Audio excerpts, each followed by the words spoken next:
The case more often than not with most of the vehicles that we talk about in Unsung Heroes is that you're probably familiar with the manufacturer or the team involved, but not necessarily the car. It could be some obscure Lamborghini or a BMW or a Mercedes, and then occasionally we'll talk about a team or a company who you might not have heard of at all. That doesn't happen as often though. This is one of those occasions, because the vast majority of you have probably never heard of Cheek as a company at all, and as you saw from the thumbnail, they are based in Norway. Now that alone captures my attention because Norway isn't exactly known for Group C contenders on the prototype racing stage, so that immediately piques my attention whether it won races or not. However, as it turns out, when I looked into the story behind the car and behind the company, it's a pretty interesting one, and that is why I've decided to feature it this week, and I believe that this is certainly an unsung hero. So let's get into why. Now, to learn about this car's story and to appreciate the company behind it fully, you need to jump back a little bit to around the 1970s, when a doctor, not a full-on race driver, but a racing hobbyist, if you will, who primarily has his own doctor's practice in a small village in Norway called Tistedal. Not sure on pronunciation, but I'll go with that. And this doctor's name was a Dr. Natsu with a K. And he enjoyed racing. He cut his teeth on classic mini race cars, later moved on to a Chevron. He actually fell in love with endurance prototypes relatively early on in his racing career. He found the Chevron, though, to be an unreliable machine, and he actually got to thinking, why don't I try to build my own? With the help of a few smaller companies and smaller, friends and associates who could make this happen. And one of those friends in particular, and I'll probably butcher this name, so forgive me ahead of time, was a Turge Nielsen. Now, the inspiration for this Cheek C288 vehicle actually directly came from a Scottish car, the Ecos C2 category prototype. And Ecos, of course, has recently been featured in Unsung Heroes as well, albeit with a completely different vehicle, the Ecos LM69.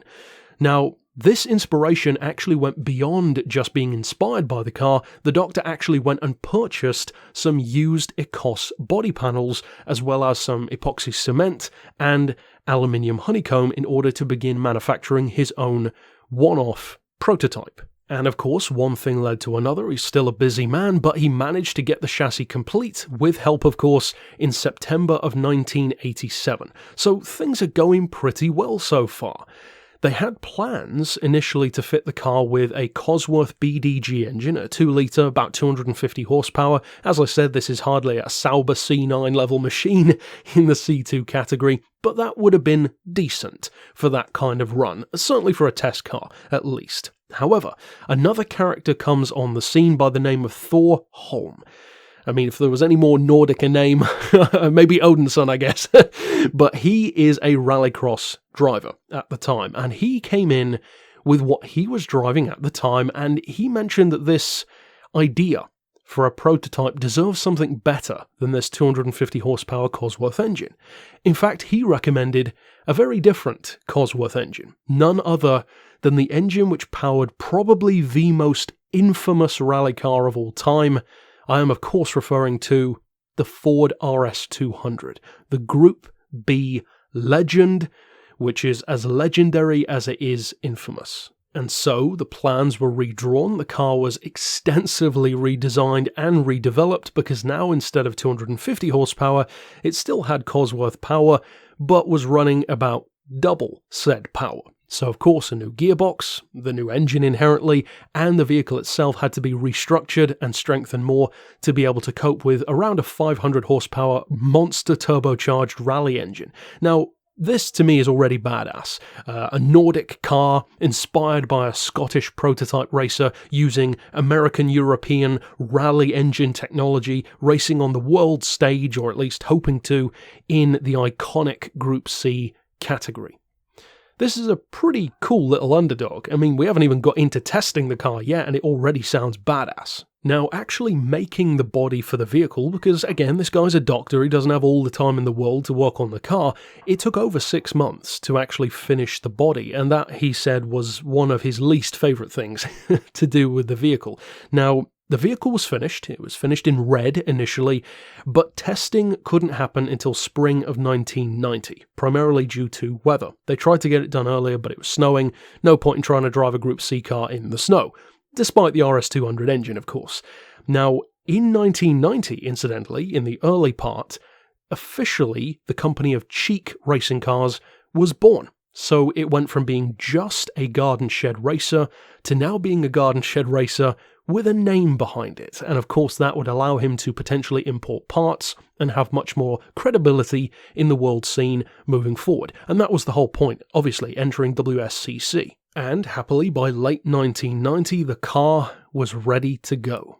However, those of you who, like myself, are aficionados of prototype racing, Group C in particular, and maybe even Le Mans in general, might be starting to have a little bit of a red flag around this point. Late 1990. What do we know about that time? Well, think about 1991 through 1993. What were the cars that entered Le Mans like in that period? Well, they famously used Formula One tech, not Cosworth rally tech, and the car was actually written out of the rulebook by definition, because they changed said rules, not specifically to disallow this car, but just regardless of this car. The rulebooks were changed, and it was immediately ineligible. Imagine the kind of feeling that you would have at this point, developing the car for that long, finally getting it ready, and seeing such raw potential, because it was a tremendously fast car, and now it cannot even race in the series which was the ultimate goal of it before the project even started. The FIA and its decisions comes up a lot in some of my gripes, if you will, with racing history, and this is yet another example. However, the silver lining on this story is that even though the vehicle did not compete in WSCC, it did race. It competed in a less rule-heavy, still with rules, but less stringent version of racing in Europe called Interserie, which allowed cars in multiple decades, multiple classes, multiple, power levels, weight levels, that kind of stuff, to race. And the vehicle actually did win races. It set lap records, it had pole position, so it was a successful car, which to me would have irked me even more as its designer and creator, knowing that it has this raw potential, it is winning races, but now unfortunately just cannot enter, not without another very costly redesign. And of course, for a doctor with a total employment bill of literally 3 other people, including himself in the company, he doesn't exactly have F1 budget levels as companies like Peugeot, the 905, and various others do. And then fast forward in time a couple of years of Interserie racing that is, to 1995, and unfortunately the vehicle had a showdown with a pit wall at Donington Park. And of course the wall won. So the vehicle was put out of commission, and interestingly that's not the end of the company, because in 2001 they developed a second vehicle, a Spider, in other words open top, variant of that C2 chassis, who they sold to another team who planned to rebody the vehicle and race it in GT.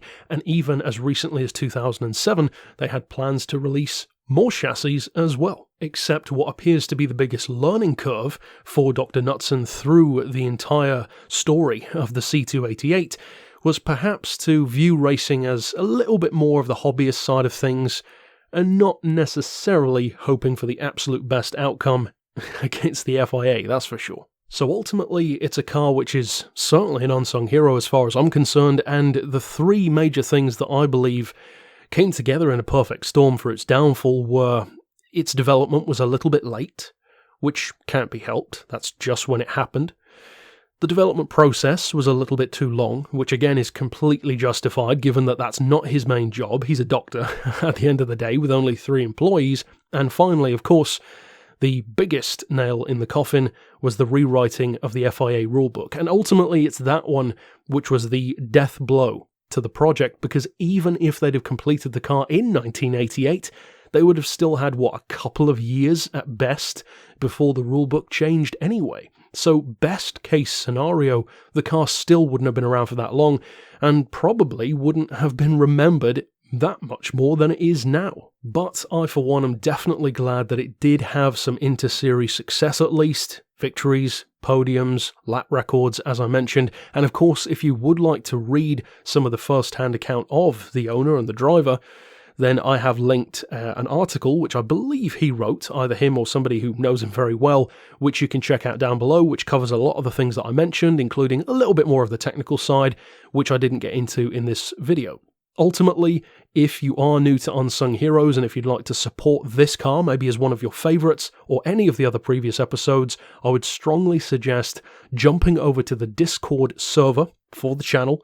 It's completely free, of course, linked down below, and you can vote on all of your favourite episodes because, of course, moving forward, we count down each 100 episodes what the community's favourite cars have been from the past of the series. But overall, that's it for this installment. Of course, I'll see you guys next time, and as you saw from the card at the start of the video as well, if you're new to HSG Automotive, I would strongly suggest hitting that notification bell, because a lot of people are not being shown my new videos by YouTube. But for now, as always, thanks for watching.